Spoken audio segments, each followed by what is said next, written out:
بسم اللہ الرحمن الرحیم۔ پچھلی ویڈیو میں ہم نے حضرت آدم علیہ السلام کے بارے میں کچھ اہم باتیں بیان کی تھیں، جس میں آپ کو یہ بھی بتلایا گیا تھا کہ انسان اللہ تبارک و تعالی کی خاص اور اہم مخلوق ہے، اسپیشل کریشن ہے، اس لیے کہ جس اہمیت اور پروٹوکول اور جس تفصیل اور ڈیٹیل میں اللہ تبارک و تعالی نے قرآن کریم کے اندر انسان کے پیدا کرنے کا ذکر کیا ہے، اس انداز سے ہمیں کسی اور مخلوق کے پیدا کرنے کا ذکر قرآن کریم کے اندر نہیں ملتا ہے۔ آج ہم اسی بات کو سمجھیں گے اور یہ دیکھیں گے کہ اللہ تبارک و تعالی کی عظیم اور مقدس کتاب میں انسان کی پیدائش کے حوالے سے کیا کیا باتیں بیان کی گئی ہیں۔ اسی بات کو ایک دوسرے انداز میں اس طرح سے بھی کہا جا سکتا ہے کہ آج ہم قرآن کریم میں اس سوال کا جواب تلاش کرنے کی کوشش کریں گے کہ اللہ تعالی نے حضرت انسان حضرت آدم علیہ السلام کے جسم کو کس طرح سے بنایا، ان کی پیدائش کس طرح سے کی۔ آئیے اس کو ہم ترتیب وار، مرحلے وار، اسٹیپ بائی اسٹیپ سمجھتے ہیں۔ پہلا مرحلہ قرآن کریم بیان کرتا ہے کہ اللہ تعالیٰ نے حضرت آدم علیہ السلام کو مٹی سے پیدا فرمایا، پہلے انسان کو۔ پارہ نمبر 3 آیت نمبر 59 سورہ آل عمران میں اللہ تعالیٰ ارشاد فرماتا ہے ان مثل عیسیٰ عند اللہ کمثل آدم، عیسیٰ علیہ السلام کی مثال اللہ کے نزدیک آدم جیسی ہے، اللہ تعالیٰ نے آدم کو مٹی سے پیدا کیا۔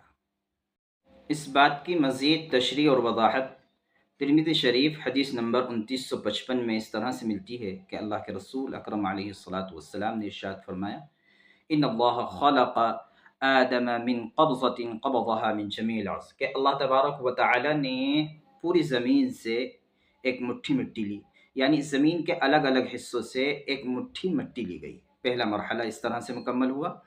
کہ زمین کے الگ الگ حصوں سے ایک مٹھی مٹی لی گئی۔ دوسرا مرحلہ اور دوسرا اسٹیپ، اس خشک اور سوکھی مٹی میں پانی ملایا گیا تو وہ گارا بن گئی۔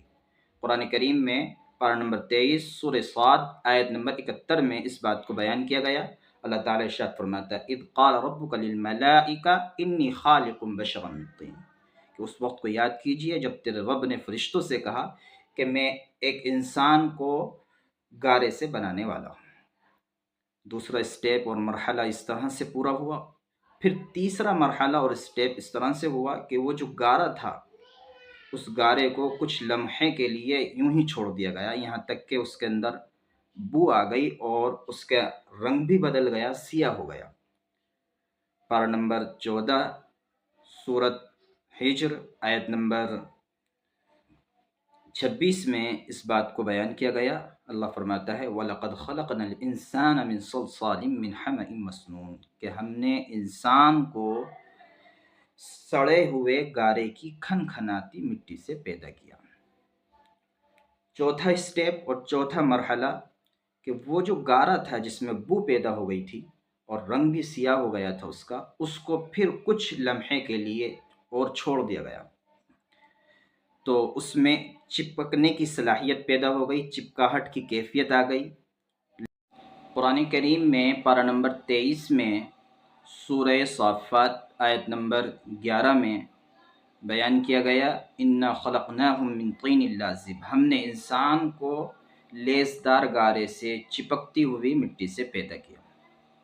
پانچواں مرحلہ اور پانچواں اسٹیپ کہ اس لیسدار گارے سے حضرت آدم علیہ السلام کا جسم تیار کیا گیا، لیکن ابھی اس میں جان نہیں ڈالی گئی، روح نہیں ڈالی گئی، اور اس کو کچھ مدت کے لیے چھوڑ دیا گیا، یہاں تک کہ وہ خشک اور سوکھا ہو گیا اور اس میں کھنکھناہٹ ہونے لگی، بجانے پر آواز آنے لگی، جس طرح سے ٹھیکری کی آواز آتی ہے۔ اللہ تعالیٰ نے سورہ رحمان میں بیان فرمایا آیت نمبر 14 میں خلق الانسان من صلصال کالفخار، کہ اللہ نے انسان کو ٹھیکری کی طرح کھنکھناتی مٹی سے پیدا کیا۔ اسی دوران شیطان آتا اور بجا بجا کر دیکھتا تو آواز آتی اور کہتا کہ یہ ایسی مخلوق ہے کہ اس کے پیٹ میں خالی جگہ ہے، تو اس لیے اپنے اوپر قابو نہیں رکھ پائی گی۔ بہرحال چھٹا اور آخری مرحلہ جب ان اسٹیپس سے جسم آگے بڑھا، تیار ہوا، تو پھر اللہ تعالیٰ نے آخر میں اس میں روح ڈالی، جان ڈالی، اور حضرت آدم علیہ السلام کی پیدائش اس طرح سے مکمل ہوئی۔ سب سے پہلے حضرت آدم علیہ السلام کو چھینک آئی تو حضرت نے الحمدللہ کہا، اللہ تعالیٰ نے جواب میں یرحمک ربک کہا۔ تو اس میں یہی ادب ہے، مذہب اسلام میں بھی یہ ہدایت دی گئی ہے کہ جب کسی کو چھینک آئے تو اسے الحمدللہ کہنا چاہیے اور آس پاس والوں کو یرحمک اللہ کے ذریعے جواب دینا چاہیے۔